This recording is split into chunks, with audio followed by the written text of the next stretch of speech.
Вие зборувате за меѓуетничките односи, нели, комуникацијата помеѓу луѓето, кој што во Македонија е тука баш онака жижи тема, би рекле. Ја работам на полето на личниот развој. Сега со општина Центар имаме еден проект за училиштата во поглед на булингот и така натаму, значи ги опфаќа овие теми. И како еден предлог, мислам да можете да размислувате во тој смер, е зошто, значи коренот на овој проблем е колективната траума.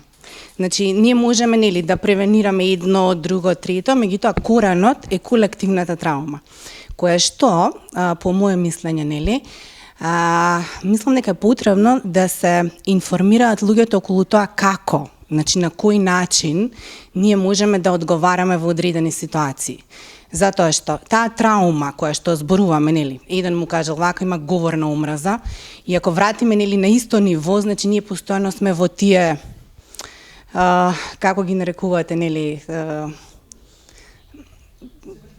се вртиме во круг. Значи, работата е, затоа што јас еве подолго време истражувам, значи лична, колективна траума, која што во моментов после короната секаде ја има, и клучот е односите. Значи, на кој начин можеме да одговориме во одредени ситуации, односно тоа е еден вид на подолгоручна едукација и посветеност, нели, на дали, не знам, кој би го покренал се во ова, меѓутоа има голем ефект, нели, затоа што поинтата е да излеземе од тоа ниво на свесност, каде што сме навикнати да реагираме реактивно постојано и да се спречи тој говор на омраза, односно коренот е колективната траума.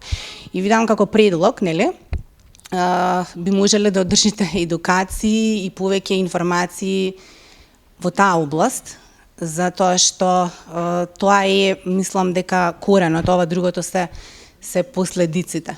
Еве, ако ви треба некоја идеја, ваква, јас би можела ви стоам на располагање, па можеме некако да